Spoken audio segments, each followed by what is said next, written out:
নমস্কার বন্ধুরা, মিনি বর্মন কিচেনে আপনার সবাইকে স্বাগত জানাচ্ছি। আজ আমি আপনাদের জন্য নিয়ে এসেছি একটি মিষ্টি রেসিপি, মানে মিষ্টি বলতে কি মিষ্টি জাতীয় খাবার একটা রেসিপি। তো খুবই অল্প সময়ের মধ্যে এটা হয়ে যায়, বাচ্চারা খেতেও ভালোবাসে। তো এখানে 1 লিটার দুধ আছে, আমি এটা জাল দিয়ে নিয়েছি। এভাবে ফুটছে দেখেন দুধটা। তো আমি এখন এর মধ্যে দিয়ে দেব, এখানে কী কী সামগ্রী লাগবে দেখাচ্ছি আমি। 1 বাটি চিনি, এখানে আছে কিশমিশ, কিশমিশটা দেখাচ্ছি, ভিজিয়ে রেখেছি কিশমিশটা, আমি কাজুটা দিইনি। তারপর দেখাচ্ছি তেজপাতা, ধুয়ে রেখেছি এটা, আর এলাচ 3টা ফাটিয়ে নিয়েছি। আর মেন ইনগ্রেডিয়েন্টস হবে সেওই। এই সেওইটা হলো ভাজা সেওই। তো এই আজকে সেওই বানিয়ে দেখাবো সবাই। তো দুধটা জাল হচ্ছে, তো ফার্স্টে যদি আমি দিয়ে দিচ্ছি এই তেজপাতাগুলো।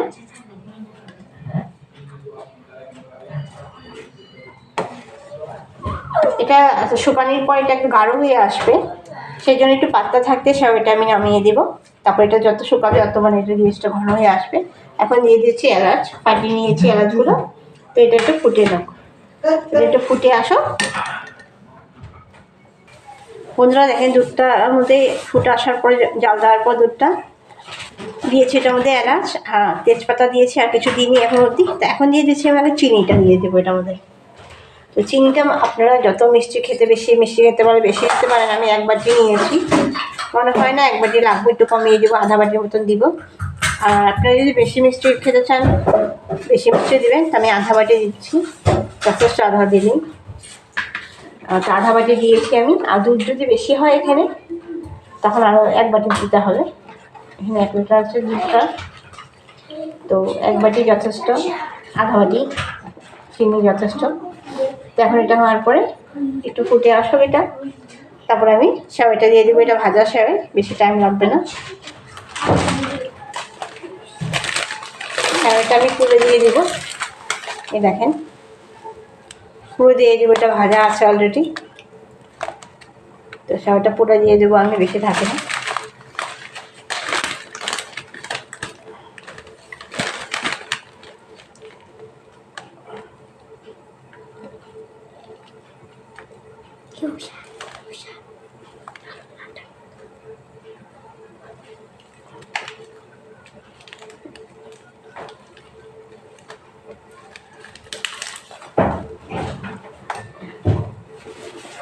দুধটা দেখেন,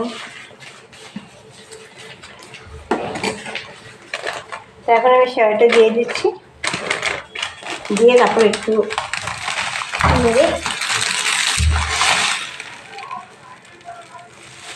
সেওইটা একটু 2 মিনিটের মতন টাইম লাগবে, এবার নাড়তে হবে 2 মিনিটের মতো।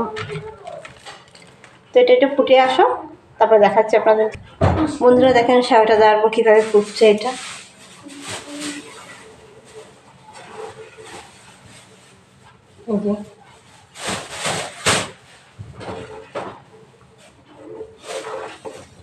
প্রথমে একটু পাতলা থাকবে এটা, তারপর এটা যখন ঠান্ডা হয়ে আসবে যত, গাঢ় হয়ে যাবে এটা। তো এটা খুবই কম সময়ের মধ্যে হয়ে যায় রেসিপিটা। তো সেওইটা সিদ্ধ হয়ে, যেহেতু ভাজা আছে, আর এটা সেওইটাতে একদম পাতলা, এটা সিদ্ধ হতেও টাইম লাগে না। তো আমি এটা অফ করে এটা আমি আপনাদেরকে দেখাচ্ছি। আমি উপর দিয়ে খালি কিশমিশ দিয়ে দেবো, ব্যাস কমপ্লিট হয়ে যাবে এই রেসিপিটা। আপনাদেরকে দেখাচ্ছি ফাইনাল লুকটা। আর আপনারা আমার রেসিপিকে বেশি বেশি করে লাইক করছেন, অসংখ্য ধন্যবাদ। আর আমার চ্যানেলকে সাবস্ক্রাইব করছেন, বেশি বেশি সাবস্ক্রাইব করছেন। তো ওদের সবাইকে, যারা যারা আমার চ্যানেলকে সাবস্ক্রাইব করছে, ওদেরকে অশেষ ধন্যবাদ, থ্যাংক ইউ ভেরি মাচ। আর এইভাবে আপনারা আপনাদের সহযোগিতা করেন, যাতে আমি আমার চ্যানেলকে নিয়ে আমি এগিয়ে যেতে পারি। আমার রেসিপিগুলো আপনারা কম সময়, হাতে কম সময় থাকলে মিনিমাম 1 মিনিটের মতন দেখবেন। আমার ওয়াচ টাইমও দরকার আমার। এভাবে আপনারা আমার সহযোগিতা করেন আমাকে। আমি খুবই সিম্পল রেসিপি আপনাদের কাছে নিয়ে আসি, ঘরে থাকা জিনিসগুলো দিয়ে রেসিপি নিয়ে আসি। কিছু এক্সট্রা দরকার হয় না, ঘরে যা যা থাকে সেইগুলো। তো আজ এই সেওইটা বানিয়েছি, কীরকম রেসিপিটা কীরকম লাগলো আপনারা অবশ্যই অনেকে বানান। তো এখানে আমি কাজুটাও দিতে পারতাম, কাজুটা অ্যাড করিনি, কিশমিশ দেবো এটাতে। তো এটা রেসিপিটা পছন্দ লাগলে অবশ্যই আপনারা লাইক করবেন, আর আমার চ্যানেল চ্যানেলকে সাবস্ক্রাইব যারা করেনি এখন অবধি ওরা সাবস্ক্রাইব করবেন অবশ্যই, আর আমার চ্যানেলকে শেয়ার করবেন যাতে ফ্রেন্ড ফ্যামিলি সবাই চ্যানেলকে সাবস্ক্রাইব করে। আর অবশ্যই আমার ফেসবুক পেজ আছে মিলি বর্মন কিচেন, ওইটাতে আপনারা ফলো করতে পারেন আমার চ্যানেলকে ফেসবুকে গিয়ে পেজে। তো আমি এখন এটা ফাইনাল লুকটা আপনাদেরকে দেখাচ্ছি। বন্ধুরা দেখেন আমার সেমাই তৈরি হয়ে গেছে, কিশমিশ খালি উপর দিয়েছি। কিশমিশটা আপনারা চাইলে কাজু অ্যাড করতে পারেন, তো আমি কিশমিশ দিয়েছি খালি। এই রেসিপিটা খুবই তাড়াতাড়ি হয়ে যায়, আর বাচ্চারাও পছন্দ করে মিষ্টি জাতীয় খাবার, বাচ্চা বড় সবাই পছন্দ করে। তো আমি এইভাবে করেছি, আপনারাও করতে পারেন, বাড়িতে তৈরি করতে পারেন টিফিন হিসাবে। আর আমার রেসিপিটা যদি পছন্দ হয় আপনাদের, অবশ্যই আমার চ্যানেলকে লাইক করবেন রেসিপিকে, আর চ্যানেল সাবস্ক্রাইব করে দেখবেন পুরো রেসিপিটা, আর শেয়ার করবেন ফ্রেন্ড ফ্যামিলি সবার সাথে। তো আজ এতখানি, আপনারা সবাই ভালো থাকবেন। মিলি বর্মন কিচেন সবাই দেখবেন, প্রতিদিন মিনিমাম 1 মিনিট করে দেখবেন, যাদের সময় থাকে না হাতে, আর যাদের সময় থাকে পুরো দেখতে পারলে তার বিশেষ ধন্যবাদ ওদেরকে। আমার ওয়াচ টাইমের প্রয়োজন সাবস্ক্রাইবের সাথে সাথে। তো আজ এতখানি, কাল দেখা হবে নতুন একটি রেসিপির সাথে। নমস্কার।